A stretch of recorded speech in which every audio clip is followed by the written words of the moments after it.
So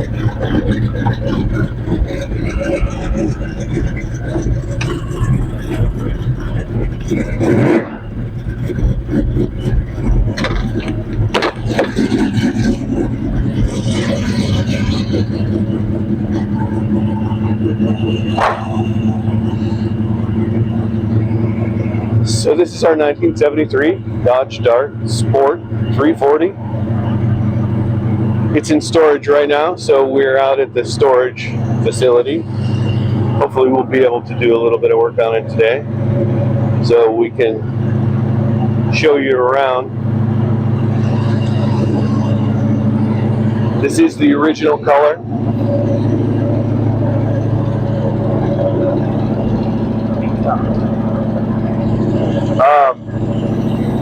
As far as I know, it's optioned as you see it, with the stripes, the wing, the scoop, the wheels. One of the unique options with it is the sunroof. I'll be talking a little later about the sunroof, as it doesn't exactly work very well.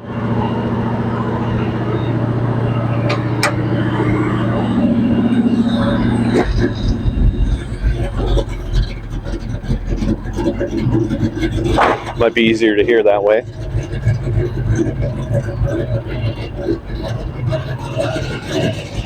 We purchased this almost 6 months ago now. Haven't done a whole lot because wintertime came and got us. It runs and drives well. Being 50 years old, it has some issues that we can work on, but mostly it works pretty well. A bit of background information on the Dart Sport. This model came out in 1973, replacing the Dodge Demon that had come out in 1971. The major changes to the car came in the facelift that mirrored the same in the standard Dart of the era, as well as changes to the rear taillights. Both cars were aimed at the same market as the Plymouth Duster that had come out in 1970. All of these cars were designed around the fastback styling in order to be a more sporty, compact car to compete with the likes of the Chevy Nova and the Ford Maverick, both of which saw substantial sales at the time.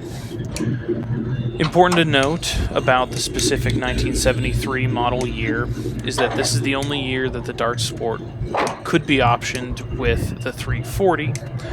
The engine was phased out shortly after in favor of the slightly larger LA small block 360 that would be used for the rest of the life of the Dart Sport until 1976.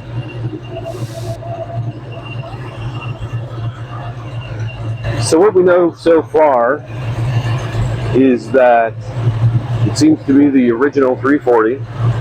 It's got headers, Edelbrock Torque 2 manifold. It came with a, I don't remember the name, 1000 CFM carburetor. Holly Demon Street. I was advised by the owner at the time that the very first thing you should do when you get it home is to remove the carburetor. I happen to have a Holly 650 Street Dominator carburetor, so I did just switch it out. Although after looking at it closer, there isn't really anything wrong with the carburetor it came with, other than the choke wasn't connected properly, so the whole time you drove it, the choke was closed. Ran a little rich that way. That is the first thing I did. The next thing I did was the guy I bought it from said none of the lights work. And I found that these lights, the pigtail between the harness and the actual light housing was just gone, both sides. I got the new pigtail. That was easy to get online, plug them in, they worked fine. The rear lights didn't work because their ground was corroded. A little bit of polishing and it all worked fine. Right now under the hood, we have no fan shroud. We have no windshield washer fluid bottle. I'm not sure what's going on with the windshield washer because there's a pump, like a rubber bulb, on the floor inside. Now that I look a little closer, I don't know what that is. But we need a windshield washer fluid bottle. The windshield wipers work.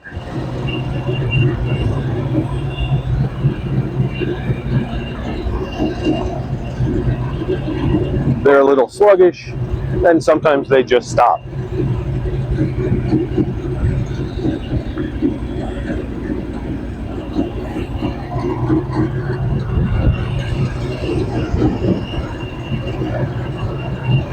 Another unusual option for the old A-bodies is power disc brakes. Usually, particularly the pre-73 10-inch drums. This does have an aftermarket HEI style distributor. I haven't had a chance to work through that yet, primarily because it works. The factory ignition control module is here, although the ballast resistor has been removed, and the wiring is unknown. Right now, the distributor is turned on using a toggle switch at the dashboard. Not ideal, but it does work. It's one more thing that needs gone through.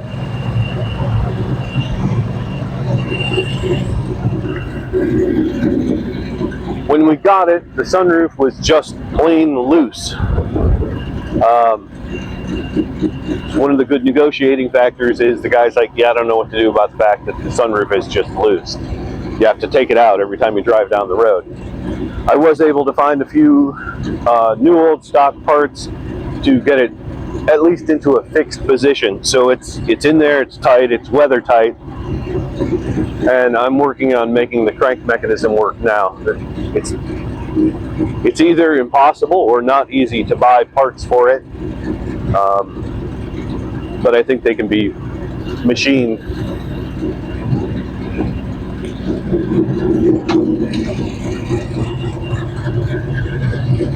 Inside, the interior is not too bad.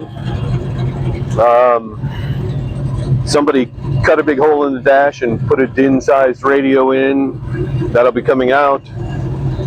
They cut some holes in the door panels and put some speakers in. That's kind of a bummer because now I need new door panels, but for the most part, the interior is in good shape. It is obviously a bucket seat console car. From what I'm told and research, if you get a sunroof in this car, you also get the fold-down back seat. Right now, again, it's in storage, so all the parts that I've accumulated to do the little bit of work we need to do on it are sitting back there.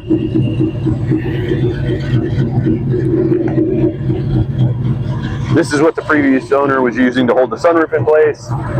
Don't really need that.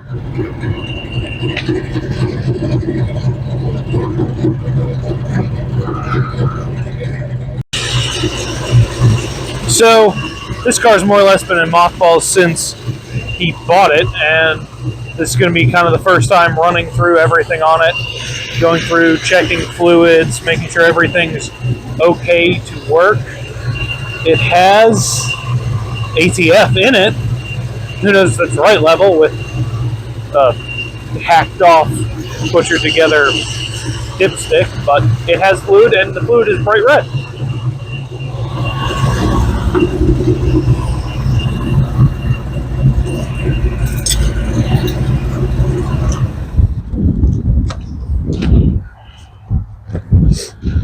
Move on to oil now, I assume.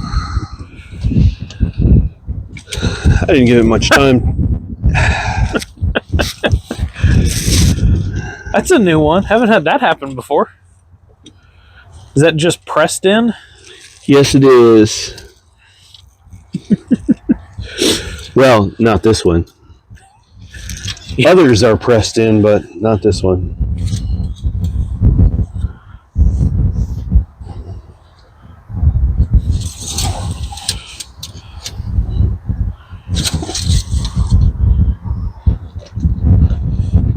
Okay, we are at low limit. However, I just shut it off.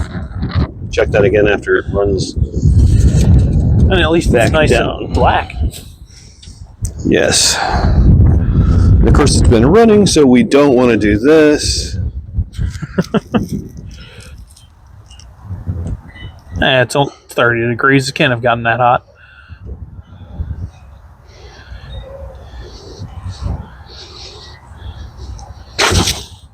Yeah, we'll leave that for later.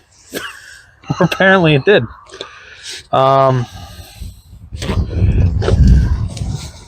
Looks a little bit like it's maybe doesn't have the best seal on that one rear brake line. It's a little dark. And it's much more corroded than the other one. How's the brake fluid look?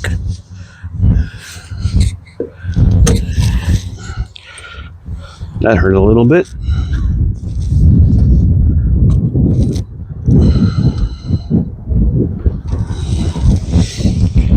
Full and clean. I'm guessing the combination of that and the coiled up brake line underneath kind of implies that they just went through the brakes. Or at least the brake lines.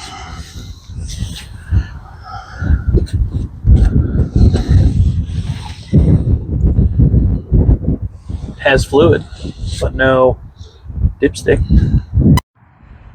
It's kind of odd looking. I'm not sure. It did have a dipstick.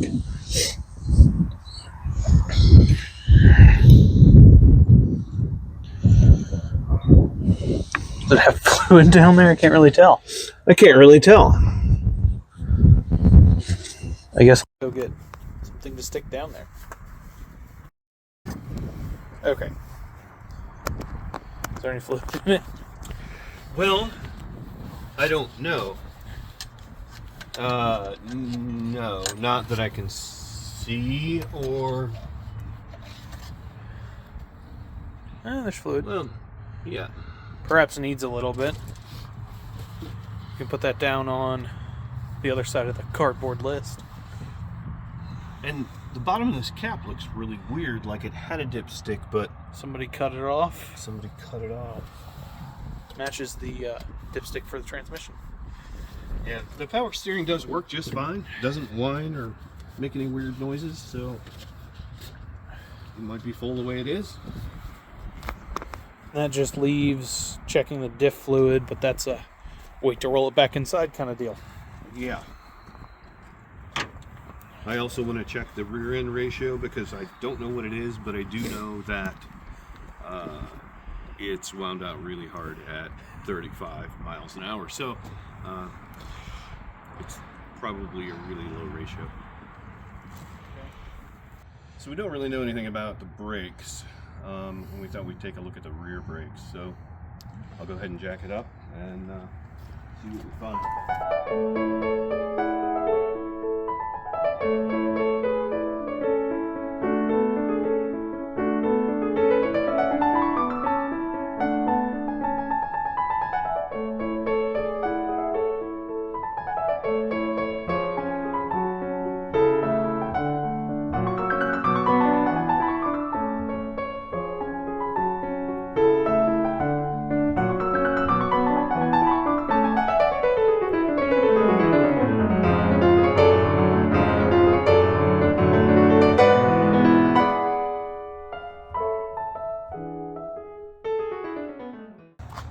So we also don't know anything about the rear end ratio, so we can check that now too. What we do know is the speedo doesn't run right, and 35 miles an hour is like 2,800 RPM.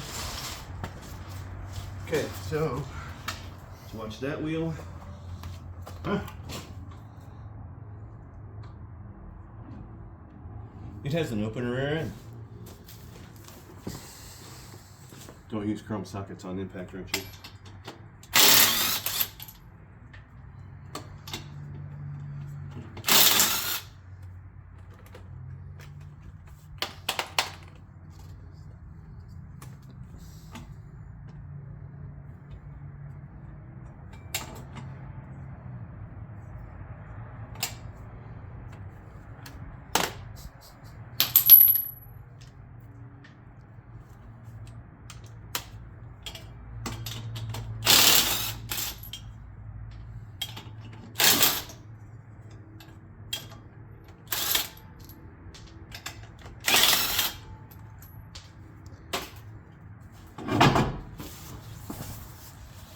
That drum looks suspiciously new. Yes, it does. That is all brand new. It is all brand new. Well, at least we can return the shoes. Yeah.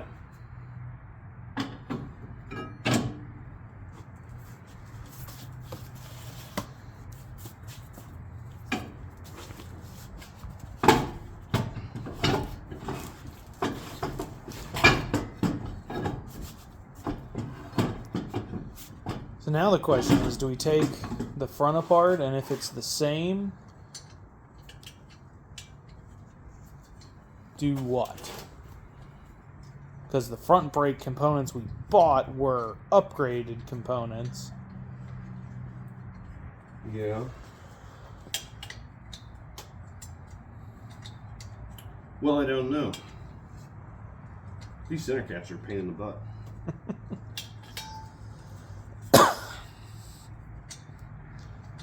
Still better than trying to gently beat on Chevy center caps and then inevitably denting them and then being angry for the rest of your life about it. Well, that's why I didn't try and remove these, which is probably the way to go. But these are the only ones I have, and I don't want to get more. And these are chrome underneath,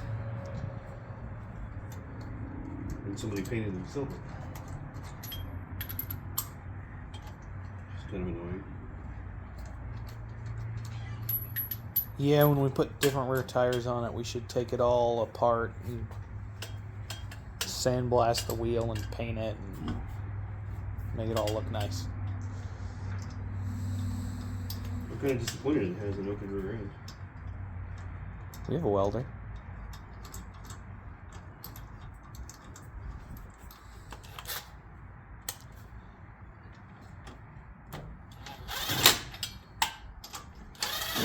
Don't use an impact gun to tighten lug nuts. Although I suppose, if you know the rules, you're allowed to break them, right? So here we have our list. It's important to note that the goals for this car mainly focus on keeping it on the road and enjoying it as much as possible. While it would be cool for it to run 10s or be a show car, we don't really have the ability or the budget to do that at the moment. But what we can do is fix most of the things that keep it from going down the road and being enjoyed just as these cars were intended to be. We hope to document all of this work as we keep going and would appreciate any kind of comments about the car or the videos. And a like and subscribe would mean a lot at the moment.